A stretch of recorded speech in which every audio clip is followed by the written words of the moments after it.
ሰላም ጤና ይስጥልን ውድ የቻናላችን ተከታታዮች የፕሮግራማችን ቤተሰቦች፣ ይህ አብዲ ራዋቲው ነው። ፕሮግራማችን ላይክ በማድረግ እንድትጀምሩ፣ አዲስ የሆናችሁ ሰብስክራይብ በማድረግ ለዚህ ቻናል ቤተሰብ እንድትሆኑ፣ እንዲሁም ይህንን ፕሮግራም ከሀገር ውጭ የምታደምጡ በሱፐር ስቲከር፣ ሱፐር ቻት፣ ሱፐር ታንክስ ድጋፋችሁ ከኛ ጋር እንዲሆን በአክብሮት እየጋበዝን በሰኞ ሁለተኛ ክፍል ፕሮግራማችን እንግዲህ ትኩረት የሚያደርገው በ15ኛ ሳምንት የእንግሊዝ ፕሪሚየር ሊግ የመጨረሻ ጨዋታ 10ኛ ጨዋታ የሚሆነው ማንቸስተር ዩናይትድ ወደ ሚሌኒየም ስቴዲየም ማቲያስ ኩኛን ይዞ ይጓዛል።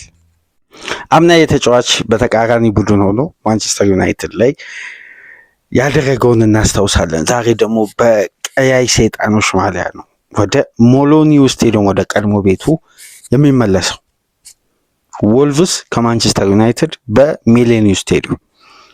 በዚህ ጨዋታ ዙሪያ የተወሰኑ ነጥቦችን እናነሳለን፣ ግን ትኩረታችን የሚሆነው የሩበን አሞሪም ቁልፉ የመሻሻላቸው ምልክት፣ የቡድኑ መሻሻል አንዱ ምሳሌ የሆነው ስለ ማቲያስ ዴሊክት ይሆናል ዛሬ የምንወያየው። ስለዚህ ተጫዋች ማንሳት አለብን፣ መወያየት አለብን።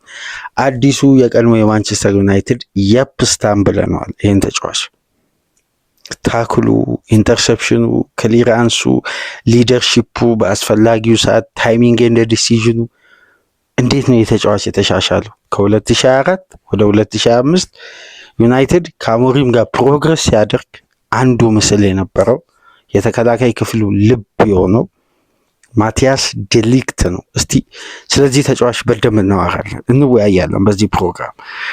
ዴሊክት ለእናንተ ምን አይነት ተከላካይ ነው? እስቲ የትኛው አይነት ተከላካይ ነው? እኔ የያፕስታምን የተወሰነ ቪዲዮ ተመልክቻለሁ። በጊዜው አንዳንድ የማስታውሳቸው ነገሮች አሉ፣ ግን ስታም ሲጫወት ሙሉ በሙሉ አላስታውስም። ግን በትንሽ ዓመቴ የሆነም የመጨረሻ የሱ ኬሪር ማብቂያ አካባቢ አንድ አግሬሲቭ ግዙፍ ተጫዋች እንዳለና በተለይ ደግሞ ከዚህ ፕሮግራም ቀደም ብሎ በላዚዮ በማንቸስተር ዩናይትድ ምናምን ያለውን የእግር ኳስ ኬሪር ስመለከት የተወሰኑ ቪዲዮዎችን ሳይ የፕስታ ማለት ማቲያስ ዴሊክት አይደል እንዴ? ይሄ ኔዘርላንዳዊው ሌላኛው ተጫዋች። ይሄ ተጫዋች እንደምታውቁት ወደ ሬዲንግ ሄዶ የቀድሞ የማንቸስተር ዩናይትድ ተጫዋች በ18 ጨዋታ ተሰናብቷል። የአሰልጣኝነት ኬሪሩ ጥሩ አይደለም፣ እንደ ተጫዋችነት ዘመኑ ውጤታማ አይደለም። ግን በሱ መስለነዋል። እስቲ ማቲያስ ዴሊክትን እናንተ በማን አይነት ካራክተር ትመስሉላችሁ? እስቲ ሀሳብ አስተያየታችሁን በኮሜንት መስጫ እያስቀመጣችሁ ዛሬ ማንቸስተር ዩናይትድ ወደ ቶፕ 4 ለመግባት ጠጋ ለማለት የሚያስችል የአዌማስ ጨዋታ ነው። ይህን ጨዋታ ማንቸስተር ዩናይትድ ካሸነፈ በቀጥታ 6ኛ ደረጃ ላይ መምጣት እድል አለው። 5ኛ ደረጃ ላይ ካለው ቼልሲ በነጥብ ይስተካከላል። ግን የግብ ክፍያው 1-10 መሆኑ ዩናይትድ ይህን ጨዋታ በ9 ግብ ማርጅን ማሸነፍ አለበት።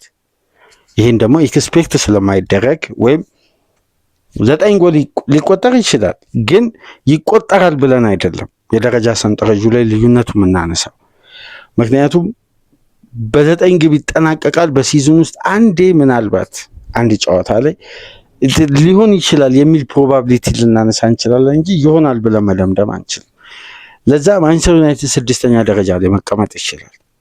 ቀጣይ ጨዋታን ካሸነፈ በቀጥታ ሄዶ እስከ 3ኛ ደረጃ ድረስ መቀመጥ፣ እስከ 4ኛ ደረጃ ድረስ መቀመጥ የሚያስችለውን ነጥብ ማስመዝገብ ይችላል። እንዳለፈው እንደ ዌስትሃም ጨዋታ ማንቸስተር ዩናይትድ ማባከን ዛሬ ፈጽሞ አይጠበቅም። ምክንያቱም ሁለት አይነት በቂ ምክንያቶች አሉ። አንደኛ ወልቭስ 20ኛ ላይ የሚገኝ 2 ነጥብ ብቻ ያለው ከወዲሁ የመውረድ ስጋቱ በጣም ከፍ እያለ እየመጣ ቢገኝ ቡድን ነው። ሁለተኛ ደረጃ ከወልቭስ አምና እዚህ ሜዳ ላይ መጥቶ ነጥብ ለመውሰድ ከሪካርዶ ፔሬራ ቡድን ጋር ፋይት ለማድረግ የወልቭስ ስታንዳርድ አለ። ኤንቱ ኑሪ አለ፣ ሴሜዶ አለ፣ የአሁኑ የማንቸስተሩ ማቲያስ ኩኛ አለ። ስንት ተጫዋቾች አሉ። አሁን ክለቡ ከገባበት የፋይናንስ ስርዓትና ትርፋማነት ጋር ተያይዞ በርካታ ተጫዋቾችን ሸጠ። ክለቡ ሴትል ማድረግ አልቻለም። አሰልጣኙን አሰናበተ። አሁን በጊዜያዊ አሰልጣኝነት የቀድሞ የሉተን ታውኑን ጆብ ኤድዋርድን መልሶ አምጥተዋል ማለት ቀጥረዋል። ይቅርታ ከዚህ በፊት አላሰለጠነም። ጆብ ኤድዋርድን አምጥተዋል። በሚትላንድ ደርቢ ቪላን በጣም ፈትኗል። ወልቭስ ያለፈው ሳምንት ቪላ ላይ ውጥረት ፈጥሯል። ከዛም በኋላም ሽንፈት አስተናግዷል። በቅርብ ሳምንት ውጤት ነጥብ ወደ ሚሊኒየም ስቴዲየም ይመጣል ይላል ይሄ ቀድሞ የሉተን ታውን አሰልጣኝ። ዛሬ ማንቸስተር ዩናይትድ ከሩበን አሞሪም ጋር ምክንያት አልባ ነው የሚሆነው ይህን ጨዋታ ነጥብ የሚጥል ከሆነ። ማንቸስተር ሁለተኛ እድል ተሰጥቶታል ላለመውረድ ከሚጫወት ቡድን ጋር። ዌስትሃም ጋር እድል አገኘ፣ አልተጠቀመም። ኤቨርተንን በተመሳሳይ አልተጠቀመም። አሁን ሶስተኛ ደረጃ ላይ ወልቭስ ነው። ሁለት ተከታታይ ጨዋታ ከፓላስ በመሃል በተደረገ ጨዋታ እንደዚህ አይነት አቻ ምናምን መመዝገብ፣ ፓላስ ሜዳ አሸንፎ ማንቸስተር ዩናይትድ ከኤቨርተን እና ከዌስትሃም ጋር ነጥብ ሲጥል የሚያስገርም ነው በእግር ኳስ የሚፈጠረው ክስተት። ግን ዛሬ ወልቭስን የማሸነፍ ግዴታ ነው ያለው። ወልቭስን ማሸነፍ ግዴታ ነው። ይሄ ስለ ኮምፒቴቲቭ ማች አይደለም የምናወራው፣ ስለ ዩናይትድ ዊን ነው ማውራት ያለብን። እና በዛሬው ጨዋታ በልዩነት የሩበን አሞሪም ቡድን ይህን ጨዋታ ለማሸነፍ ከሚጠቀማቸው እያንዳንዱ ኪፓዶች መካከል አንዱ ማቲያስ ዴሊክት ነው። የተከላካይ ክፍሉ ልብ፣ ዲፌንሲቭ ሮክ ይሉታል። አሁን ላይ ለመሰላችሁ መከላከል አንዳንዴ በባህሪው የሚፈልገው ወኔ ያለ አይደል? የሆነ ጀግንነት፣ የሆነ ጥንካሬ ይፈልጋል አይደል? ይሄ ዲፌንስ ሲባል በራሱ ቃሉ የሆነ አእምሯዊ ጥንካሬ በተክለ ሰውነት ራሱ ፈርጠም ማለት የማይፈራ የሚጋደል አይነት እንትን ባህሪ ያስፈልጋል። እና አንዳንድ ክለቦች ላይ ካያችሁ የተከላካይ ክፍልን በማነሳሳት ብቻ ጌምን መቀየር ይችላል። አሁን አርሴናል ቤት ጋብርኤል ኳስ በሸርተቴ በኢንተርሴፕሽን ኳስ ሲያስጥል የሆነ ተነስቶ የሚያሳየው ዶናሩማን ግብ ጠባቂ ላይ ኳስ ያድን የሚያሳየውን ሪያክሽን አይታችኋል? ወኔውም ከዚህ በፊት ቪዲሽና ፈርዲናንድ በሆነ ታክል ኳስን ካራቁ በኋላ የሚያሳዩት ፍላጎት፣ ቴሪን የነጄራርድን ታክል የሆነ ከተነሱ በኋላ ደጋፊውን አንድ የሆነ ዲፌንስ ሲባል የሆነ እንትን አለው የመነሳሳት መነቃቃት ያለበት ከባድ ነርቮች አሉ። እና አንዳንዴ መጋደል ብቻ የማይበቃው አይነት የዲፌንስ ለዛ ነው የማቲያስ ዴሊክትን ይሄ ባህሪ በዲፌንሲቭ ሮክ ብለው ነው የሚገልጹት። ለምን መሰላችሁ? አሁን ጥንካሬ የሚለካባቸው የመከላከል ባህሪዎች አሉ። አንድ ተከላካይ የተከላካይ ባህሪ ተላብሷል ሲባል ይሄ መለያ ተደርጎ የሚወሰዱ የተከላካይ ባህሪዎች አሉ። ከነዚህ መካከል ክሊራንስ፣ ሄድድ ክሊራንስ አለ፣ ብሎክ አለ፣ ኢንተርሴፕሽን አለ፣ ዱዌል ወን አለ፣ ኤሪያል እና ግራውንድ አለ። እነዚህ ጉዳዮችን በደንብ አንድ ተከላካይ ይሄ በደመነፍስ የሚሰራ ሳይሆን ቴክኒካዊ ሆኖ ግን አግሬሲቭ ባህሪ በተላበሰ ይሄ ወኔ በተሞላው ተከላካይ ሆኖ ፈሪ ከሆነማ እኮ ቡድኑን አጋለጠ ማለት ነው። ተከላካይ ሆኖ ደሙን የሚሰጥ ምናምን ይባላል አይደል? እንደዛ አይነት ነው ባህሪ መሆን ያለበት እንትን ነው። ይሄ ካሪዝማቲክ የሆነ አንዳንድ ክለቦች ላይ እናያለን አይደል? ተከላካይ በዚህ ተከላካይ እንዴት ይሄ ቡድን ራሱን ፕሮቴክት ሊያደርግ ነው እንላለን አይደል? ፊዚካሊ ሜንታሊ አይተን ሜዳ ውስጥ የሚያሳየው ባህሪ አንዳንዴ ጨዋታ ጫና ሲበዛባቸው ተከላካዮች ኳስን ክሊር ለማድረግ ተቸግረው በራሳቸው የአደጋ ክልል ውስጥ የሆነ ችግር ሲፈጥሩ አይ ይሄ ሜንታሊ ይሄ ተጫዋች ደካማ ነው እንላለን። ግን በመጨረሻ ደቂቃ ደግሞ ተጋሎ በሸርተቴ ኳስን ከራሱ ሜዳ ሲያጸዳስ በሸርተቴ ከራሱ ሜዳ ሲያጸዳ ደግሞ ይሄ ተጫዋች ወኔው በዚህ ደቂቃ የሚወስደው ውሳኔ ተመልከቱ። የዚህን ተጫዋች ጥንካሬ ምናምን እንላለን። ይሄ በቃ ለክለቡ እንዲህ አይነት ባህሪ ነው የሚያስፈልገው። በዚህ ደቂቃ የሚወስደውን ሪስክ ተመልከቱ ምናምን ይደነቃል። እና ማቲያስ ዴሊክት ላይ የሚታየው ባህሪ አለ ከኋላ መስመር አሁን መጨረሻ ደቂቃ ላይ ተጫዋቹ የሚወርዳቸው ታክሎች የጨዋታው የመጀመሪያ በጣም ማንቸስተር ዩናይትድ ወደ ከፍተኛ አደጋ ውስጥ ከገባ በኋላ ይሄ ተጫዋች የሚወስናቸው እነዚህ ሁሉ ጉዳዮች ግን ተጫዋቹ ላይ መሻሻል ሲታዩ መነሳት ያለባቸው ትላልቅ ጥንካሬዎች አሉ። ማንቸስተር ዩናይትድ እንደ ቡድን በሩበን አሞሪም ውስጥ በርካታ ጉዳዮች ላይ ተሻሽሏል እያልን በየፕሮግራሙ እናነሳለን።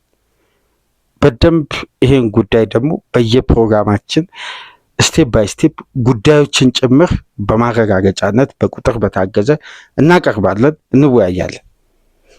አንደኛው ደግሞ ማሳያ ከዩናይትድ መሻሻል ውስጥ ትልቁ ለውጥ ማቲያስ ዴሊክት ነው። እስቲ ዴሊክት ምን ተሻሻለ እንበል። የአምናና የዘንድሮን እያወዳደርን የተጫዋቹን ጥንካሬ በማንቸስተር ዩናይትድ ቡድን ውስጥ በዲፌንሲቭ ስታት ስላለው ቁጥር በደንብ እንመለከታለን። ለምሳሌ በዘንድሮ ሲዝን 2025-26 ከገባበት ጊዜ አንስቶ 68 ኳስ ከራሱ የመጫወቻ ክልል ክሊር በማድረግ በማጽዳት አንደኛ ነው። ይሄን ክሊር የሚያደርግበት ቴክኒክ ደግሞ አንደኛው ምንድነው? የጭንቅላት ኳስ ነው። በጭንቅላቱ ገጭቶ ከራሱ የአደጋ ክልል ያራቃቸው የኳሶች ቁጥር 39 ነው። በዚህ ጥንካሬ ማንቸስተር ዩናይትድ በስብስብ ውስጥ ምን አሻሻለ? ከሴት ፒስ የሚቆጠርበትን ግብ። ምክንያቱም ከአምና ዘንድሮ ዩናይትድ ከተሻሻለባቸው ጉዳዮች መካከል አምና ታስታውሳላችሁ ወልቭስና አንድ ክለብ ብቻ ነው ከዩናይትድ የሚያንሰው እንጂ ዩናይትድ 15ኛ ነው 17ኛ ደረጃ ነበር። ሴት ፒስ ግብ በርካታ ግብ በማስተናገድ በሊጉ ማለት በሴት ፒስ በተቆጠሩ ግቦች ጨዋታንም በመሸነፍ ጨዋታ ነጥብ በማጣት ዩናይትድ አንደኛ ሁለተኛ ላይ ነበር። ዌስትሃም እና ወልቭስ ከፍተኛ ቁጥር ያለውን ግብ ያስተናገዱ ሁለቱ ክለቦች ከዩናይትድ የሚበልጡ ሁለቱ ናቸው። በተቀሩት ሁሉ ዩናይትድ ይበልጥ ነበር ከፍተኛ የሴት ፒስ ኳስ ኮንሲድ በማድረግ እና ዘንድሮ ከተሻሻሉ ጉዳዮች መካከል አንዱ ሴት ፒስን ለመከላከል የማቲያስ ዴሊክት ክሊራንስ አስፈላጊ ስለነበር ይሄ ተጫዋች በክለቡ አንደኛ ነው በሄዲንግ ከአደጋ ክልል ኳስን በማስዳት። ሌላኛው ጉዳይ ደግሞ የሚመጡ የፋይናል ሰርድ አታኪንግ እንቅስቃሴዎችን ብሎክ በማድረግ በመመለስ ሹቶችንም ኢላማውን የጠበቀ ሙከራ 9 ብሎኮችን በማድረግ በማንቸስተር ዩናይትድ ስብስብ ውስጥ በዚህም አንደኛ ነው። በሄድ ክሊራንስ 39 ጊዜ በማድረግም አንደኛ ነው። በክሊራንስም 68 ጊዜ በማድረግ አንደኛ ነው። ሌላኛውና ትልቁ ጉዳይ ደግሞ ዩናይትድ በዘንድሮ ሲዝን ዲፌንሲቭሊ ቢያንስ ከአምናው ዘንድሮ ተሻሽሏል ማለት በቂ ባይሆንም ተሻሽሏል ከምንላቸው ጉዳዮች ይሄን ደግሞ ዴሊክት ሜዳ ውስጥ ሲኖር ነው።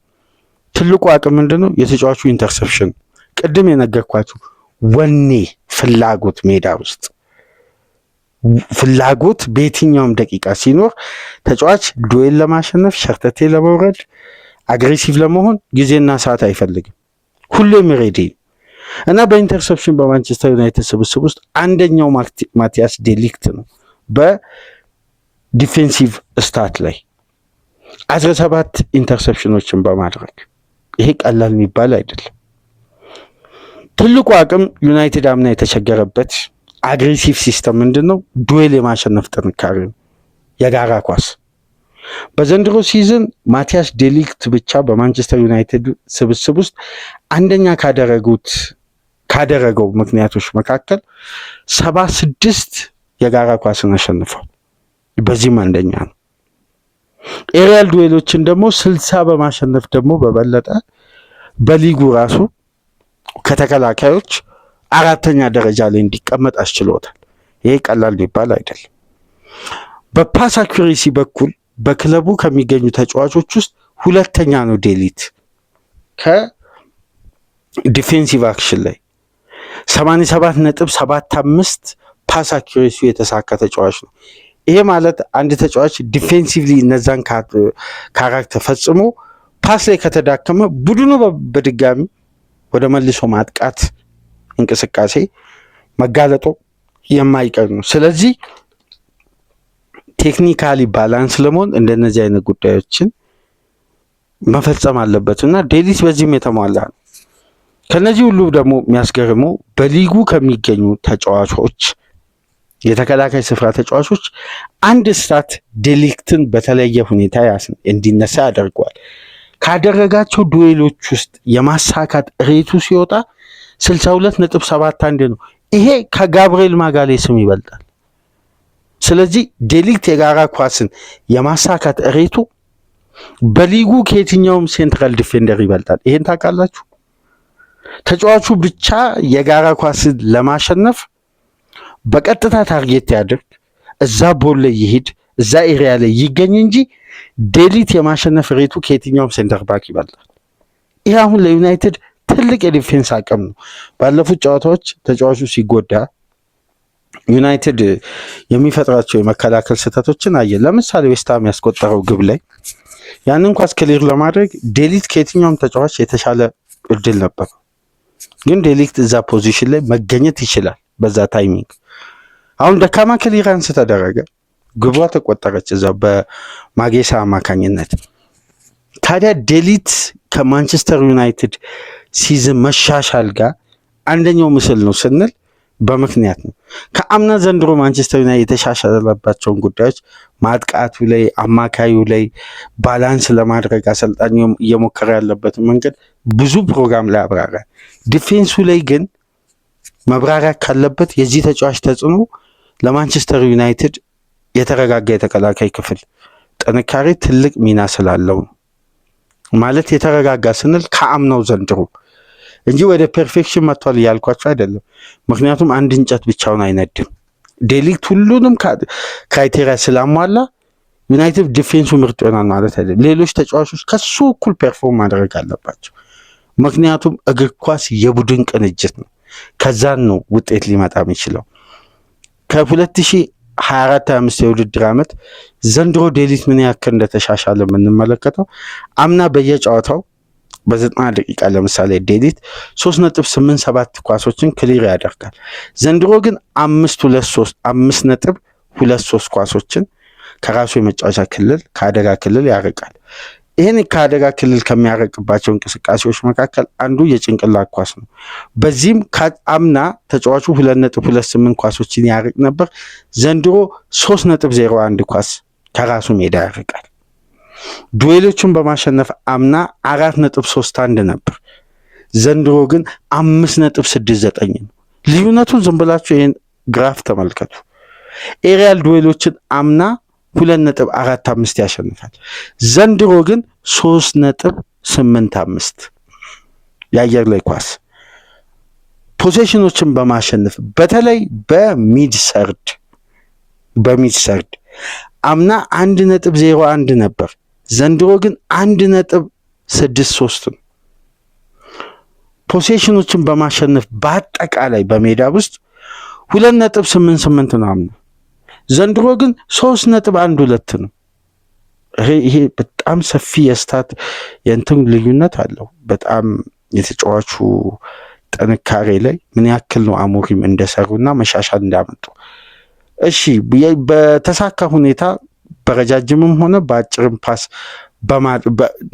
ረጃጅም ፓስ በጨዋታ በማድረግ አምና 1.41 ይቅርታ በማድረግ ነበር የሚያጠናቅቁ። ዘንድሮ ግን 1.96 ረጃጅም ፓሶችን ያደርጋል፣ ሁለት እንደማለት እና በዩናይትድ የማጥቃት እንቅስቃሴ ላይ በልዩነት ይነሳልና በቼልሲ ጨዋታ ላይ የተለያዩ አደጋዎችን የማቲያስ ዴሊክት ኳሶች አደጋ ሲፈጥሩ ተመልክተን ነበር በዛ ጨዋታና ይሄ ተጫዋች ከማጥቃት እስከ መከላከል ድረስ ያለው ኃላፊነት ግን በልዩነት ሊነሳ ይገባል።